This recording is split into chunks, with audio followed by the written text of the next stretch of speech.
پہلا مرحلہ گھر کی اصلاح کا، دوسرا مرحلہ حضرت ابراہیم علیہ السلام قوم کو دعوت دینا۔ قوم میں دو بیماریاں ہیں، قوم میں دو بدترین قسم کے مرض ہیں، اس سے بڑا کوئی مرض اس زمین پر نہیں۔ اصنام پرستی بھی ہے، کواکب پرستی بھی ہے۔ وہ مورتیوں کی بھی پوجا کرتے تھے، وہ ستاروں کی بھی پوجا کرتے تھے۔ آپ کے ملک کے اندر آپ نے کچھ دن پہلے یہ واقعات سنے ہوں گے، یہ مناظر دیکھے ہوں گے کہ خدا کو دودھ پلایا جاتا ہے۔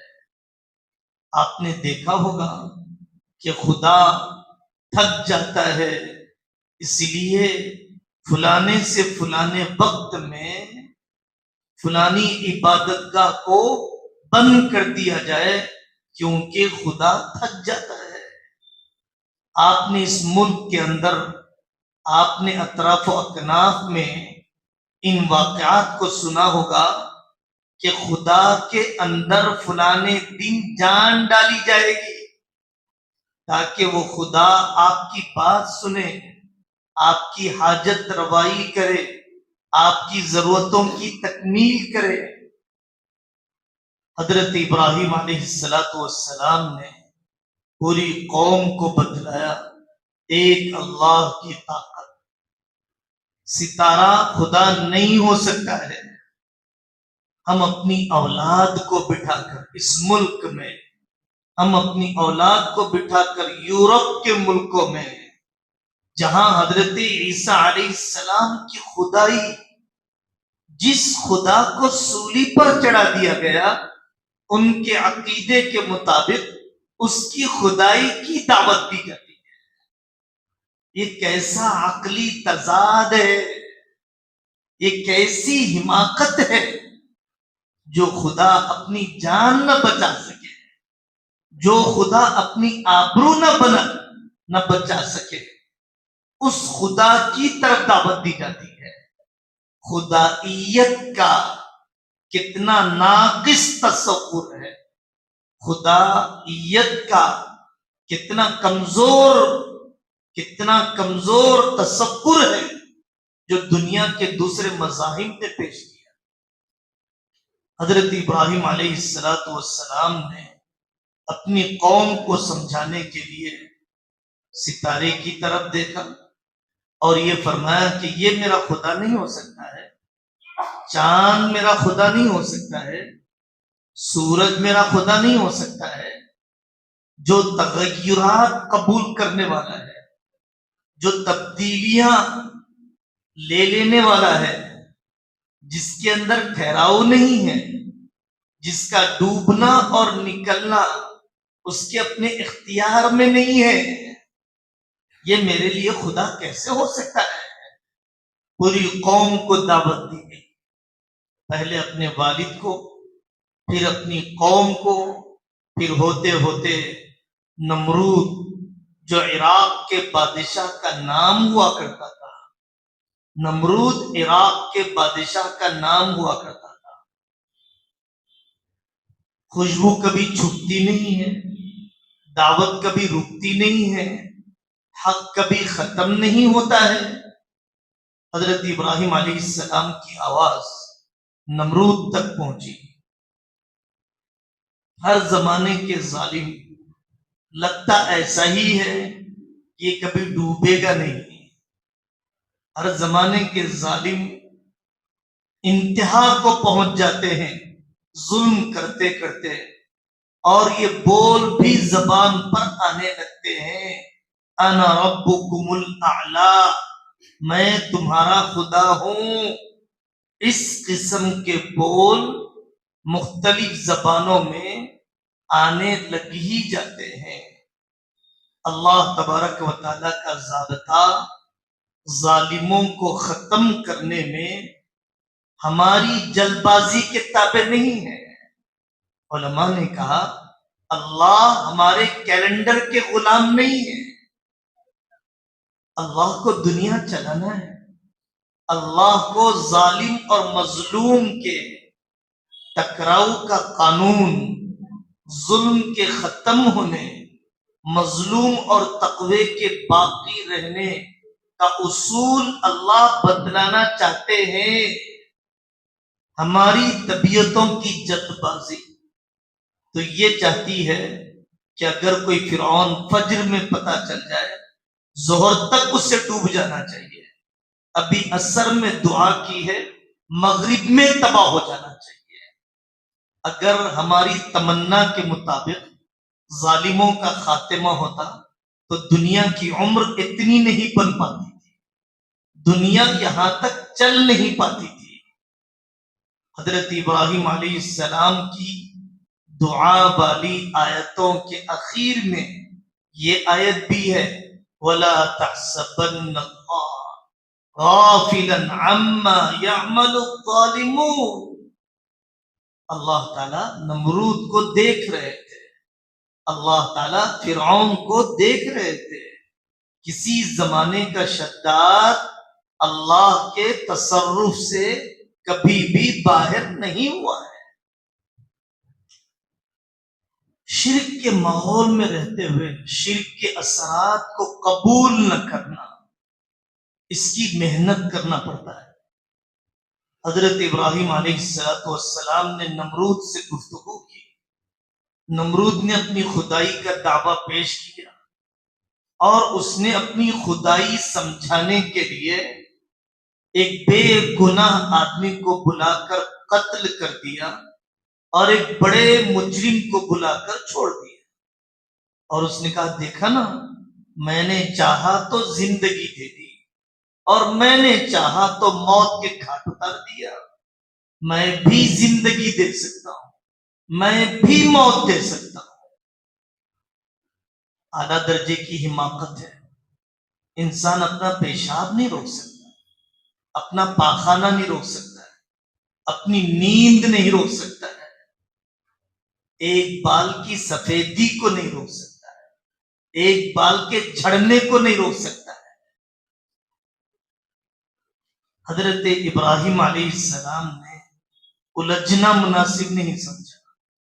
حضرت ابراہیم علیہ السلام نے ایسی طاقتور دلیل پیش فرمائی کہ جس کا آسانی سے کوئی جواب اس شخص سے بن نہیں سکتا تھا، وہ یہ ہے کہ میرا اللہ سورج کو مشرق سے نکالتا ہے، مغرب میں ڈبوتا ہے، آپ مغرب سے نکال کر بتا دیجئے، مشرق میں ڈبا کر بتا دیجئے۔ حضرت ابراہیم علیہ السلام جب باطل طاقتیں اکتا جاتی ہیں، جب باطل طاقتیں اپنی شکست کی قریب آ جاتی ہیں، جب باطل طاقتیں اپنے قبرستان کے نزدیک ہو جاتی ہیں، تو ان کا ٹون بدل جاتا ہے، آپے سے باہر ہو جاتے ہیں، مقابلے کے رخ بدل جاتے ہیں۔ نمرود نے بہت بڑی آگ دہکائی، 30 گز اونچائی کے قریب لکڑیوں کو دہکایا گیا، حضرت ابراہیم علیہ السلام کو ڈالا گیا۔ علامہ ابن کثیر رحمۃ اللہ علیہ نے البدایہ والنہایہ میں نقل فرمایا، لوگ منت مانا کرتے تھے کہ میرا اگر فلانا کام ہو جائے تو ابراہیم کو جلانے کے لیے جو لکڑیاں جمع کی جا رہی ہیں، میری منت ہے کہ میں اتنے کلو لکڑیاں اس دہکتی آگ میں ڈالوں گا۔ لوگ منتیں کیا کرتے تھے، اللہ تبارک و تعالیٰ نے اپنی قدرت سے بچایا۔ ان کے انداز بھی بڑے عجیب ہیں، دعوت کے چلانے کے، شہرت کے پھیلا دینے کے، دبانے کے باوجود ابھارنے کے، ختم کرنے کے باوجود اور مزید زندگی دے دینے کے۔ حضرت ابراہیم علیہ السلام کے بچنے پر پوری کی پوری قوم میں اور پورے متبعین میں اور اسلام کے سلسلے میں توحید کے بارے میں اعتماد بڑھ گیا۔ حضرت ابراہیم علیہ السلام کو کیسے نکال دیا جائے؟ حضرت ابراہیم علیہ السلام نے عراق کو چھوڑا. دیکھیے ایسی کالونیوں میں رہنا، ایسی بستیوں میں رہنا، ایسے اپارٹمنٹ میں رہنا، ایسے پاش ایریوں میں رہنا کہ جہاں پر دوسری کفریہ شرکیہ تہذیبیں، تہوار، شعائر کفر کے بہت نمایاں طور پر کیے جاتے ہوں، مسجد کی اذان کی آواز نہ آتی ہو، مکتب کا ماحول نہ ملتا ہو، علماء کی مجلس نصیب نہ ہو، باحیا بیٹیوں کی صحبت نہ ملے، ایسے علاقوں میں رہنا جائز نہیں ہے، ایسے ملکوں میں رہنا حرام ہے. ایسی بستیوں کا انتخاب بے حمیتی ہے. یہ کوئی جذباتی بات نہیں ہے، علماء کا لکھا ہوا فتویٰ ہے، اکیڈمیوں کی لکھی ہوئی قراردادیں ہیں، حدیث پاک کا مفہوم ہے انا بریء من کل مسلم یقیم بین اطہر المشرکین. حضرت ابراہیم علیہ السلام نے کفریہ ماحول کو چھوڑا، عراق کے علاقے سے نکلے، اللہ کے حکم سے فلسطین اور شام کے علاقے کا انتخاب کیا. حضرت سارہ رضی اللہ عنہا کو لے کر وہ مشہور واقعہ پیش آیا. مصر کے بادشاہ کی عادت تھی کہ جب کسی مرد کی بیوی راہ گزر کے بارے میں پتہ چلتا، گناہ کا ارادہ کرتا، حضرت ابراہیم علیہ السلام نے بچانے کے لیے کہا کہ یہ میری بہن ہے، دینی بہن ہے، پھر بھی اس نے گناہ کے ارادے سے قدم اٹھائے. اللہ تعالیٰ نے حضرت سارہ کی دعا کو قبول کیا، ان کی حیا کی لاج رکھی، منہ کے بل وہ گر گیا، پھر دوبارہ گر گیا، پھر 3 بار گر گیا، پھر آگے بڑھ جاتا تھا، آخر میں توبہ کر لی، متاثر ہوا یہ کوئی غیر معمولی عورت لگتی ہے. بخاری شریف کی روایت ہے فَأَخْدَمَهَا هَاجِرَةٌ. حضرت سارہ رضی اللہ عنہا کی عفت اور آبرو سے متاثر ہو کر اپنی شہزادی، اپنی بیٹی حضرت ہاجرہ کو خادمہ بنا کر حضرت سارہ رضی اللہ عنہا کے حوالے کر دیا. حضرت ابراہیم علیہ السلام فلسطین اور شام کے علاقے میں، فلسطین اور شام اس زمانے میں الگ ہے، اس زمانے میں غیر منقسم اور متحدہ، قرآن اور حدیث کی اصطلاح میں ایک ہی علاقہ ہے، ایک ہی علاقہ ہے. حضرت ابراہیم علیہ السلام کو حضرت سارہ سے اولاد نہیں ہوئی، حضرت ہاجرہ سے نکاح کیا، حضرت ہاجرہ سے حضرت اسماعیل پہلے پیدا ہوئے، پھر حضرت سارہ رضی اللہ عنہا سے بھی اللہ تبارک و تعالی نے حضرت اسحاق اور ان کی پوری بنی اسرائیل کی نسل جیسے حضرت ابراہیم آباد ہوئے، گزشتہ انبیاء میں ایسا کوئی آباد نہیں ہوا. اور دونوں خاندانوں میں اللہ جل جلالہ وعم نوالہ نے جیسی عظیم ہستیوں کو پیدا کیا، ایسا گزشتہ نبیوں میں کسی کی نسل میں پیدا نہیں. اصل جو عرض کرنا ہے، زندگی کا اجتماعی مقصد. ہماری زندگیاں انفرادی ہیں، ہماری عبادت بھی انفرادی ہے، ہماری فکر بھی انفرادی ہے. میرا ذاتی مکان، میرے بچوں کی شادی، میری گاڑی کی خریداری، میرے فارم ہاؤس کی تعمیر، میرا ویزا لگ جائے، میری نماز، میرا زکوٰۃ کا ادا ہو جانا، میرا حج، میرے صدقہ خیرات، ہماری عبادت کی زندگی بھی انفرادی ہے اور ہماری فکر کی زندگی بھی انفرادی ہے۔ انفرادی فکروں سے اجتماعی انقلاب نہیں آیا کرتا، اجتماعی تبدیلی نہیں آیا کرتی۔ اجتماعی تبدیلی جب ہی آتی ہے جب پوری قوم کا، جب پورے خاندان کا ایک نسب العین، کم سے کم میرے 4 بچے ایک ٹارگٹ پر کام کر رہے ہوں، کم سے کم میرے 5 بھائی ایک ہدف پر کام کر رہے ہوں، کم سے کم 100-150 میرے افراد خاندان ایک مشن اور تحریک پر کھڑے ہو رہے ہوں، تب جا کر یہ مومنٹ اور یہ تحریک میں ترقی ہوا کرتی ہے۔ انفرادی فکروں سے اجتماعی انقلاب، اجتماعی تبدیلی کبھی نہیں آیا کرتی ہے۔ جن لوگوں نے بھی خاندان کو بدلا، محلوں کو بدلا، شہر کو بدلا، حکومت کو بدلا، وہ اجتماعی فکر والے لوگ تھے، وہ انفرادی فکر والے لوگ نہیں تھے۔ حضرت ابراہیم علیہ السلام نے اپنے پورے خاندان کو اٹھایا ہے۔ اللہ کا حکم ہوا، بڑھاپے کی اولاد حضرت اسماعیل علیہ السلام کی پیدائش کے وقت 80 پر 7 سال کی عمر تھی حضرت ابراہیم کی، اور حضرت اسحاق کی ولادت کے وقت تورات کی روایت کے مطابق حضرت ابراہیم کی عمر 100 سال کی تھی، حضرت اسحاق کی ولادت 100 سال کی عمر، حضرت اسماعیل کی ولادت 80 پر 7 سال کی عمر۔ بڑھاپے کی اولاد 5 سال کے بعد بیٹا ہوتا ہے، 10 سال کے بعد بیٹا ہوتا ہے، کیسے جذبات وابستہ ہو جاتے ہیں، ماؤں کی طبیعتیں کیسی بے قرار ہو جاتی ہیں۔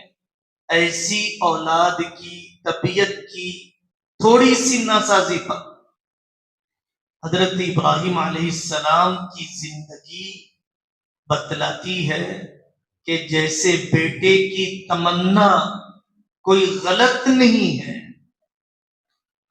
ایسے ہی بیٹے کی پرورش بہت ہی اہم ترین قسم کے مسائل میں سے ہے۔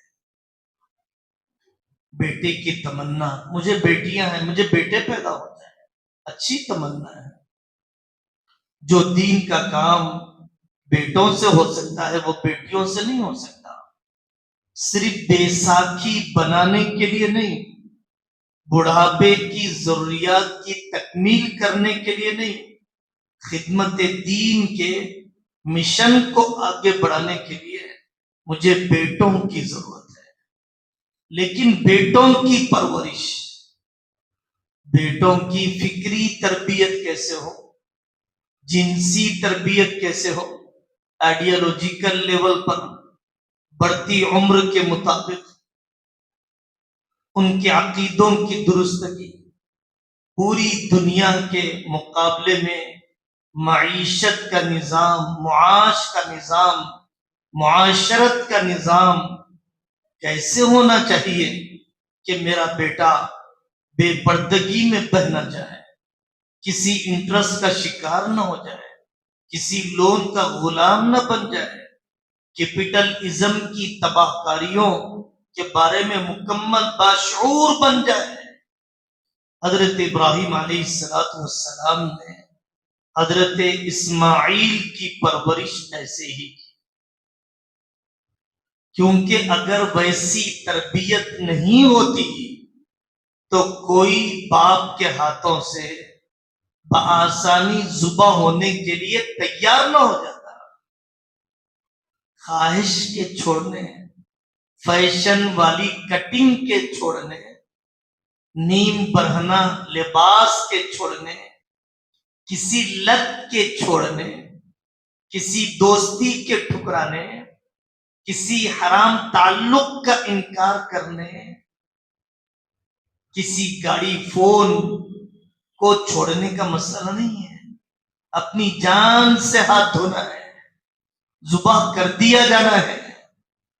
حضرت اسماعیل علیہ السلام میں جو حوالگی ہے، جو خود سپردگی ہے، جو فدائیت ہے، جو جانثاری ہے، جو والد کی منشا پر قربان ہو جانا ہے، یہ اس تربیت کی بہت بڑی تصویر اور ایک جھلک ہے جو واقعہ ہمیں بقرعید کے موقع پر بطور خاص سنایا جاتا ہے، ایمان میں حرارت آ جاتی ہے۔ حضرت ابراہیم علیہ السلام نے مرکز بنانا چاہا، دینی مرکز بنانا چاہا، اللہ کے حکم سے مکہ مکرمہ میں چھوڑا، جہاں زمزم ہے وہاں حضرت اسماعیل کو لٹا دیا گیا، حضرت ہاجرہ دودھ بھی سوکھ گیا، سینے کا کھجور پانی بھی ختم ہو گئے، انسانوں کی تلاش میں صفا مروہ کی سعی کیا کرتی تھی، دنیا کے سارے مرد اس عظیم عورت کی نقالی کرتے ہیں، حضرت ابراہیم علیہ السلام کے چھوڑنے پر راضی، اللہ کا حکم ہے، اللہ ہمیں ضائع نہیں کرے گا، اللہ کا حکم ہے، اللہ ہمیں ضائع نہیں کرے گا۔ حضرت ہاجرہ کوئی بانجھ نہیں مر گئی، کوئی لاولد نہیں رہ گئی، لوگ ڈرتے ہیں دین کے کاموں میں اپنی اولاد کو پڑھانے، حرام سے بچانے کے وقت ڈرتے ہیں، پتہ نہیں میری نسل کا کیا ہوگا۔ جیسی زندگی اور عظمت اللہ تعالی نے حضرت ہاجرہ کو عطا فرمائی، ان کے گھرانے کی بدولت آج دنیا قربانی کا گوشت، ان کے گھرانے کی بدولت زمزم کا کنواں، ان کے گھرانے کی بدولت مناسک حج، ان کے گھرانے کی بدولت اللہ تبارک و تعالی نے خانہ کعبہ کے اعمال میں اضافہ کر دیا۔ یہ ملت ابراہیمی، یہ خانوادہ ابراہیمی، یہ حضرت ہاجرہ علیہ السلام کی قربانی۔ اصل جو مجھے سنانا ہے حضرت ابراہیم علیہ السلام کی وہ دعا، جب انہوں نے اپنے بچے کو چھوڑا، بیوی کو رخصت کیا، شہزادی ہے، کوئی نوکرانی نہیں ہے، ناز پروردہ ہے، کوئی جفاکش نہیں ہے، پھر بڑھاپے کی اولاد ہے۔ حضرت ابراہیم علیہ السلام کی دعاؤں میں ایک جملہ سب سے پہلا جو شروع ہوتا ہے، رب اجعل هذا البلد آمنا۔ دعا تمناؤں کا مظہر ہوتی ہے، دعاؤں میں آدمی کی تمنائیں ابل کر آ جاتی ہے، دعاؤں سے دعا کرنے والے کی نفسیات کا اندازہ ہوتا ہے۔ حضرت ابراہیم علیہ السلام کی دعا، اے اللہ آپ اس شہر کو پرامن بنائیے، رب اجعل هذا البلد آمنا۔ کسی بھی داعی، کسی بھی محرک، اگر کوئی تحریک کا چلانے والا، جماعت کا بنانے والا، مشن کا بڑھانے والا اگر کوئی کام کرنا چاہتا ہے تو وہ کام ہتھیار اٹھانے سے نہیں ہوگا، وہ کام فساد پھیلانے سے نہیں ہوگا، وہ کام دہشت انگیزی سے نہیں ہوگا، وہ کام پرامن ماحول میں ہوگا۔ کسی ملک کی معیشت کی ترقی کے لیے آپ حیران ہوں گے، اسرائیل کی معیشت تباہ ہو چکی ہے، دنیا کا کوئی ملک اسرائیل میں انویسٹ کرنے کے لیے تیار نہیں، آج وہاں کی فوج بدک چکی ہے کہ ہم مزید اپنی جانوں کو ظاہر نہیں کریں گے، بلین آف ڈالرز کے نقصان کو وہ برداشت کر رہا ہے۔ چند لوگوں کی انانیت کو بچانے کے لیے، بد امنی کوئی سلیم الطبع، کوئی انسانیت پسند شخص کبھی بد امنی کو پسند نہیں کرے. جہاں لڑائی جھگڑے ہوں، جہاں میزائلوں بموں کی برسات ہو، جہاں خوف کا سایہ منڈا رہا ہو، وہاں تعلیمی ادارے کیسے چلیں گے؟ وہاں کاروبار کیسے پنپ سکتے ہیں؟ وہاں گھر کیسے آباد ہو سکتے ہیں؟ حضرت ابراہیم علیہ السلام نے مکۃ المکرمہ کے لیے سب سے پہلی دعا رب اجعل هذا البلد آمنا، اور پھر اس کے بعد اپنی نسلوں کے لیے ایک ٹکڑا ان کی دعا کا. اتنے مجاہدوں کے بعد، اتنی تیاری کے بعد، اتنی تربیت دینے کے بعد، وَجْنُبْنِي وَبَنِيَّ أَن نَعْبُدَ الْأَصْنَامَ، ہماری بیٹیاں مرتد ہو رہی ہیں، ہماری بیٹیاں مرتد ہو رہی ہیں، میرے اور آپ کے گھر میں ارتداد ہے. ہم نے کبھی بٹھا کر کفر اور اسلام کا فرق نہیں بتلایا ہے، لیکن ہم مطمئن ہیں. اور حضرت ابراہیم علیہ السلام مطمئن نہیں ہے کہ میری اولاد واقعتاً شرک سے بچ پائے گی. حضرت ابراہیم علیہ السلام مطمئن نہیں، اس لیے وہ دعا کر رہے ہیں کہ اے اللہ میری نسل کو بچائیے. سورہ ممتحنہ میں ہمارے جو بچے آسٹریلیا کا سفر ہر ہفتے میں آپ سے بہت درد مندی سے کہتا ہوں، میں کسی کی ناقدری کے بغیر کہتا ہوں، کسی کو تانا تعریض کیے بغیر میں کہتا ہوں، ہر ہفتے میں ایک خبر تقریباً ضرور آتی ہے، مولانا کیا خنزیر بیچنا میرے لیے یہاں جائز ہے؟ کیا مجھے تلے ہوئے خنزیر کے ٹکڑے ہوٹلز میں سرو کرنا جائز ہے؟ جانے سے پہلے 10 مرتبہ کاؤنسلنگ کی گئی. اب پوچھا جاتا ہے کہ سخت مجبوری ہے، شراب کی بوتلیں منتقل کرنے کا کاروبار، نوکری، سپر مارکیٹ کی جاب ہم کر سکتے ہیں یا نہیں کر سکتے ہیں؟ کیا یہاں فاقے آ گئے تھے؟ کیا حلال روٹی ختم ہو گئی تھی تمہارے باپ کے پاس؟ کیا تمہاری ماں کے پاس چاول کے 2 لقمے میسر نہیں تھے؟ جو تم نے اتنی ذلیل ترین قسم کی نوکری کو اپنے لیے پسند کر لیا، طبیعت راضی ہو گئی. کیسے ہیں وہ ماں باپ جو ان اطلاعات کو سن کر بھی کہ میرا بیٹا کینیڈا کی سڑکوں پر راتیں گزارتا ہے، 19 گھنٹے کی نوکریاں، 35 سال کی عمر، ایمان، مسلمان، انسان، قوم، ملک، علماء، تبلیغ، دین، تزکیہ، تربیت، بہت دور کی باتیں ہیں، بہت دور کی باتیں ہیں. وَدُّوا لَوْ تَكْفُرُونَ كَمَا كَفَرُوا فَتَكُونُونَ سَوَاءً، ان کی خواہش تو یہی رہے گی آپ بھی کافر بن جائیے جیسے ہم کافر بن گئے ہیں.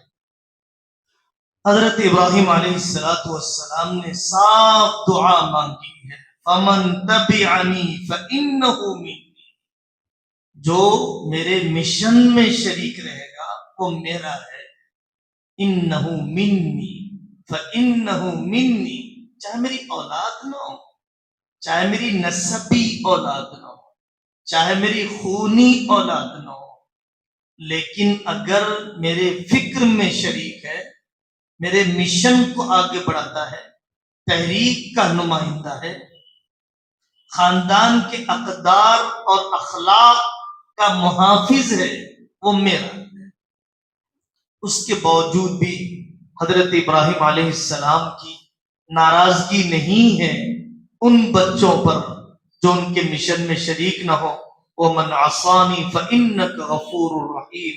شرک کرنے والوں کے لیے بد دعا نہیں کی، صفحہ ہستی سے مٹانے کی درخواست نہیں کی، بلکہ حضرت ابراہیم علیہ السلام نے مشرک کے لیے دعا تو نہیں کی جا سکتی، مشرک کے لیے دعائے مغفرت نہیں کی جا سکتی، تو ڈھکے چھپے انداز میں اپنے نافرمان اور مشرک نسل کے لیے بھی معافی کی درخواست کر دی ہے.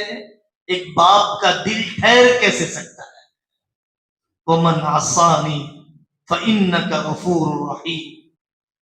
جو دینی مرکز بنتا ہے، ہم ان دوستوں سے کہتے ہیں، بہت سارے دردمند دوست ہوتے ہیں، مدرسہ شروع کرنا چاہتے ہیں، اچھی مسجد بنانا چاہتے ہیں، اسلامک سینٹر بنانا چاہتے ہیں، زبردست انجینئروں کو تلاش کیا جاتا ہے، انفراسٹرکچر تیار کیا جاتا ہے، ٹائلز لگائے جاتے ہیں، اسپینش اسٹائل کو تلاش کیا جاتا ہے، اے سی لگوائے جاتے ہیں. لیکن میرے بھائی، اس مدرسے میں، اس مسجد میں، اس چیریٹی کے سینٹر میں اصل جو روحانیت، اصل جو قبولیت، اصل جو دعا کا نور آنا چاہیے، اس کے لیے آپ نے کیا کوشش کی؟ 1 کروڑ کی مسجد لوگوں نے بنائی ہے، 15 آدمی بھی نماز پڑھنے والے نہیں ہے، اور آس پاس کے دیہاتوں میں 10 علماء تلاش میں ہیں کہ ہمیں کوئی مکتب پڑھانے کا موقع مل جائے. آپ نے اپنی والدہ کے نام پر 1 کروڑ کی مسجد بنانے کا شوق تو پورا کر لیا، دین کا بھلا نہیں کیا، علاقے کا بھلا نہیں کیا. حضرت ابراہیم علیہ السلام نے دعا مانگی، ربنا تقبل منا، تعمیر کرتے ہوئے، اے اللہ اس جگہ کو قبول کر لیجیے. ایک بات، جامع قروی یا جامع قرویین کہا جاتا ہے، مغرب موروکو میں فاس کے شہر میں فاطمہ فہری رحمت اللہ علیہا ایک نیک بندی نے اپنے میراث کے حصے سے دنیا کی سب سے بڑی پرانی یونیورسٹی کو قائم کیا، جس میں ابن خلدون نے پڑھا، ابن رشد نے پڑھا، ابن باجہ نے پڑھا، یہودی فلسفیوں نے پڑھا.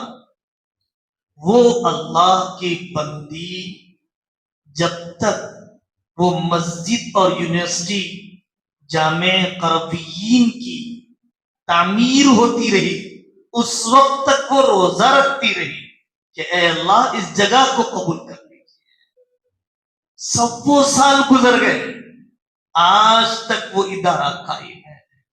ہماری تنظیم 5 سال میں بکھر جاتی ہے، 6 مہینے میں ٹوٹ جاتی ہے، 10 سال میں بانجھ ہو جاتی ہے، 50 سال میں بے فیض ہو جاتی ہے.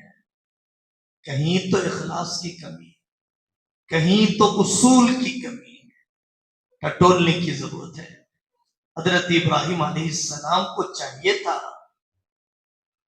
عقلی پیمانہ، رواجی پیمانہ تو یہ تھا کہ وہ اپنا مرکز دینی فلسطین میں قائم کرتے، شام میں قائم کرتے، فراوانی کے علاقے میں قائم کرتے، مبارک علاقے میں قائم کرتے.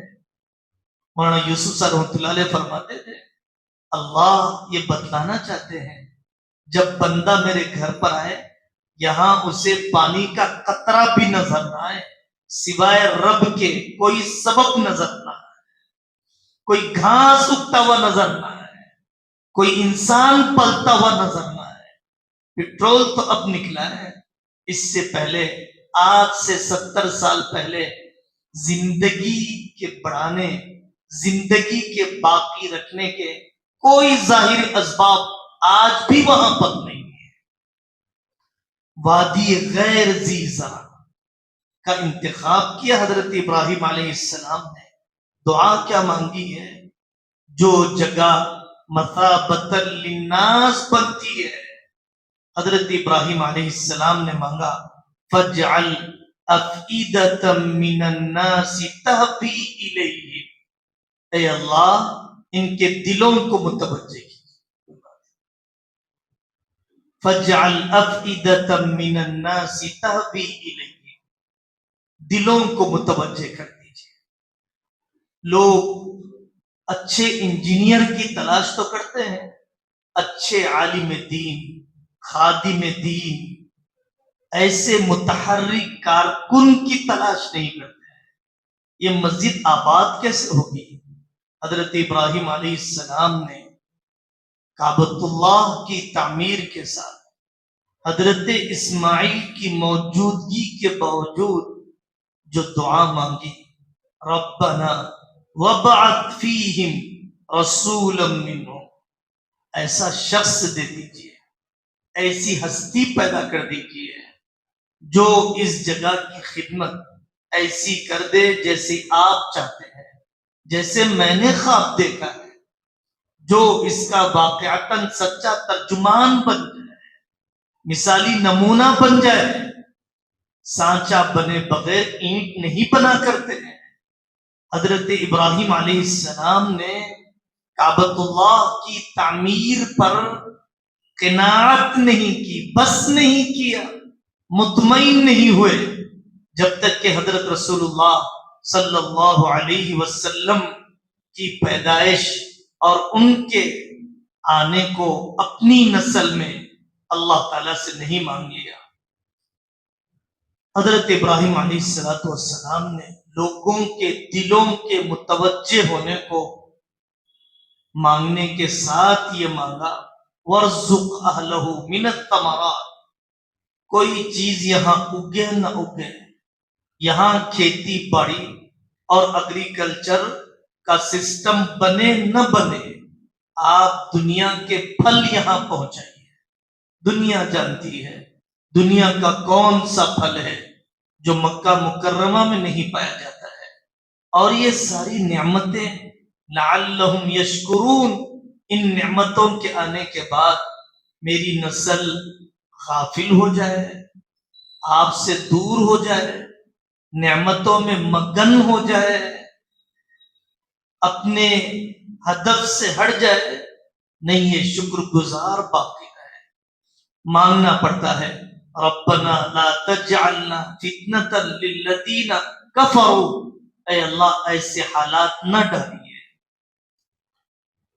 دینی مراکز کو چاہیے، مساجد کو چاہیے، جیسے آپ کی مسجد میں ووٹر آئی ڈی کارڈ بنانے کا کام، محلے میں سروے کا کام، ایسے ہی غیر مسلموں تک امدادی کام، راشن پہنچانے کے کام، غیر مسلموں کے علاج کی رہبری کے کام، اور جو ضرورت ہم ان کی پوری کر سکتے ہوں، ان کے ذہنوں میں غلط فہمیوں کے ختم کرنے کا موقع اللہ تبارک و تعالیٰ نے دیا ہے. اگر مسجدوں کو انسانیت کی خدمت کا بھی مرکز بنایا جائے، اللہ تبارک و تعالیٰ ہم سب کو عمل کرنے کی توفیق عطا فرمائے. عید قرباں زندگی میں عید الاضحیٰ نہ جانے کتنی مرتبہ آتی ہے، کتنی مرتبہ چلی جاتی ہے، لیکن حقیقت یہ ہے کہ ناپاک تمناؤں کو قربان کرنے، گھٹیا اور چھوٹے قسم کے جذبات کو ذبح کرنے کی قربانی ہی حقیقت میں قربانی ہے. اللہ مجھے بھی اس روحانیت کا کچھ حصہ عطا فرمائے، آپ حضرات کو بھی عطا فرمائے. وآخر دعوانا ان الحمد للہ رب العالمین.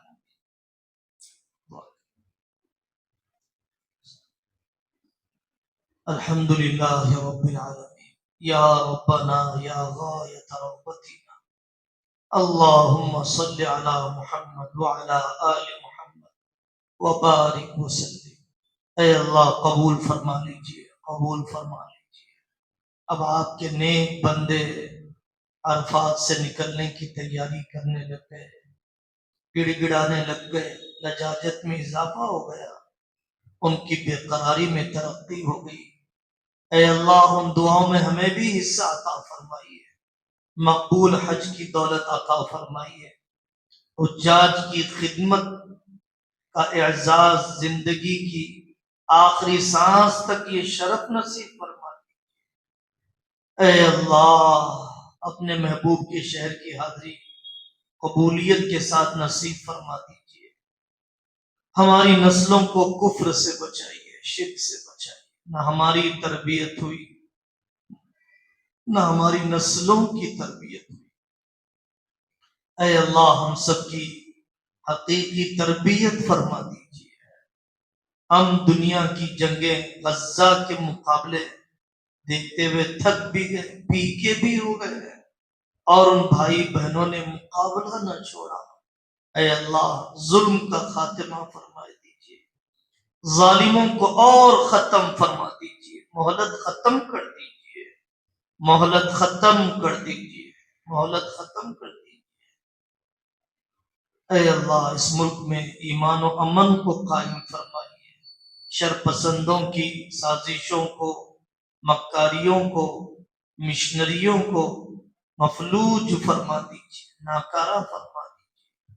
وصلی اللہ تعالی علی خیر خلقہ محمد وعلی آلہ واصحابہ اجمعین والحمد للہ رب العالمین۔ الحمد للہ الذی ہدانا لہذا وما كنا لنهتدي لولا أن هدانا الله اللهم صل على محمد وعلى آل محمد وبارك وسلم أما بعد۔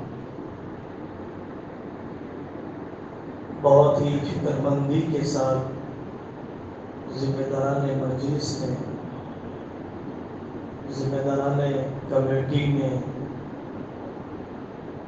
اس مجلس کا انعقاد کیا۔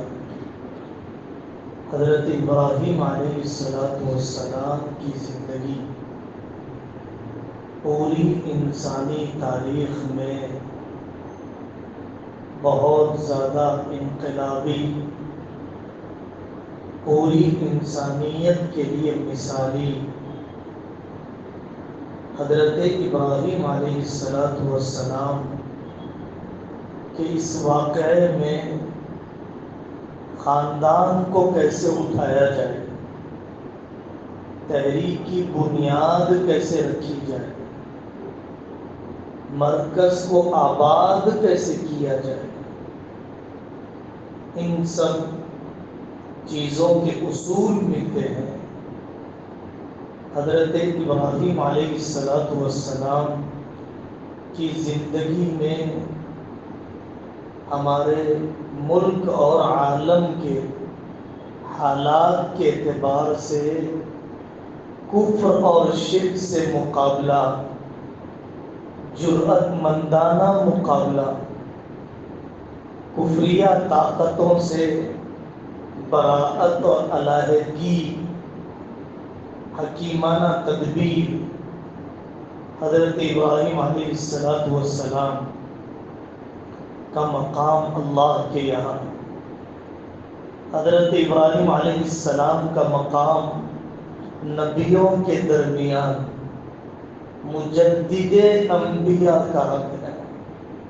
نبیوں میں بھی تجدیدی سلسلہ، حضرت رسول اللہ صلی اللہ علیہ وسلم ہمارے محبوب اور آقا، ان سے اللہ جل جلالہ عم نوالہ فرماتے ہیں وَاتَّبِعْ مِلَّةَ إِبْرَاهِيمَ حَنِيفًا۔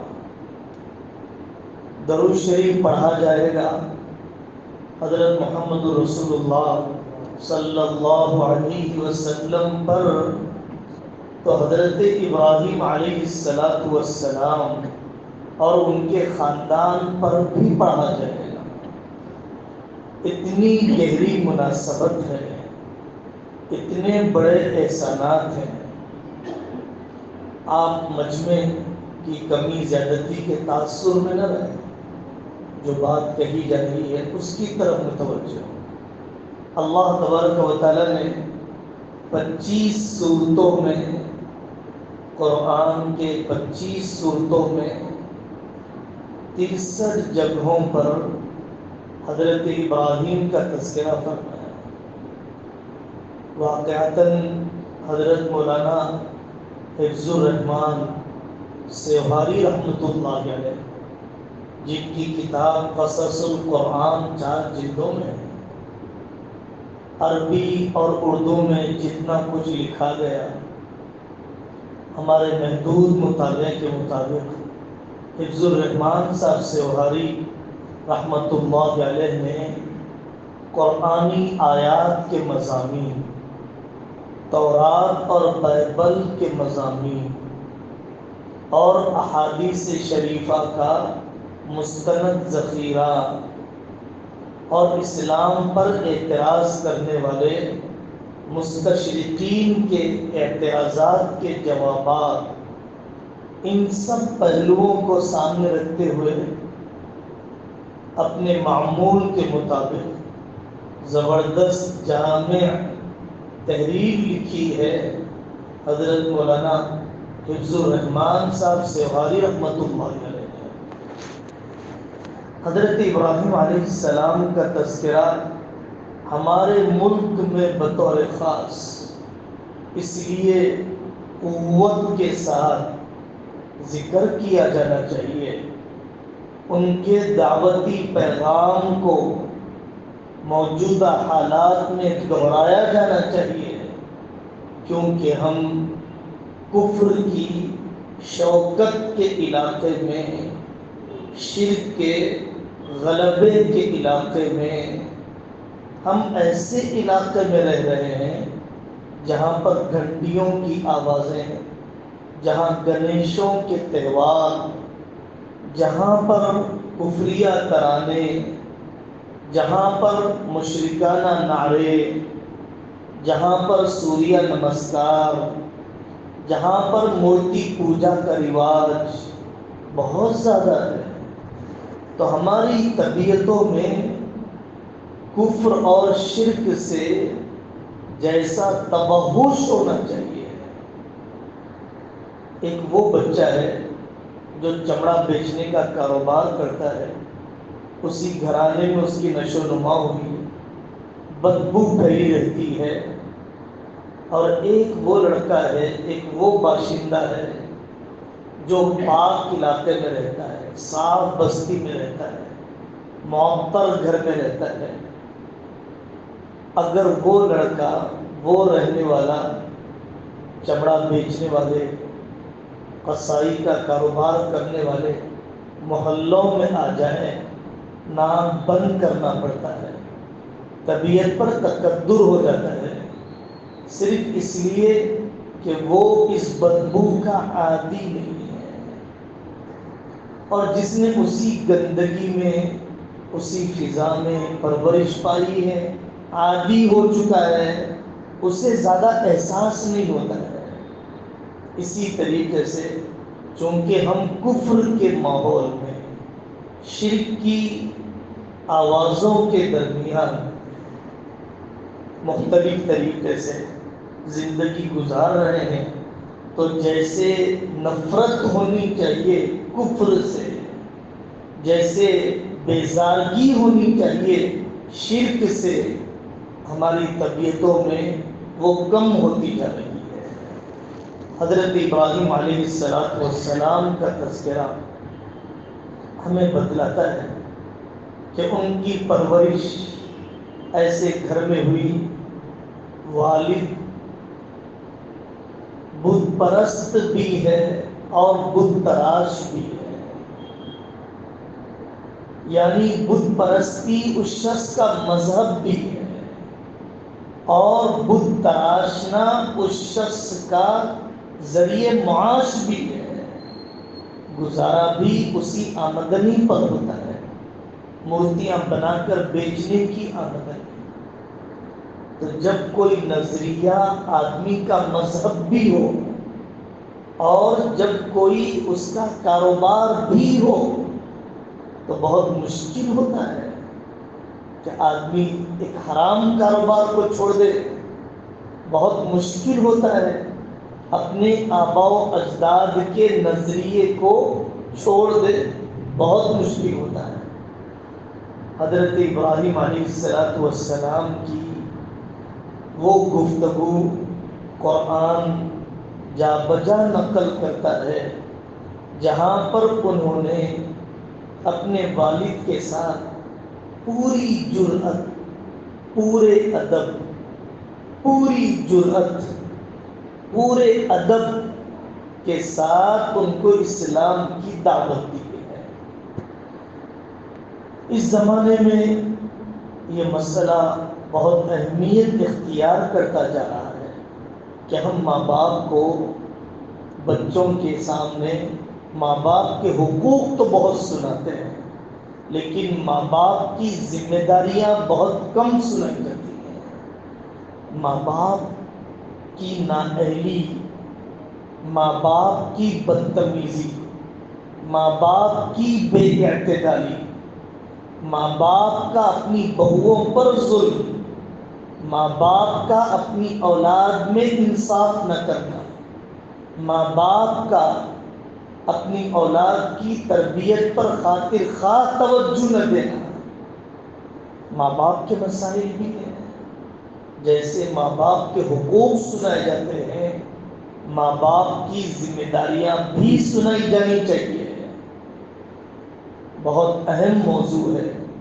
حضرت ابراہیم علیہ السلام نے پورے ادب کو ملحوظ رکھتے ہوئے اپنے والد کو شرک کی گندگی بتلائی۔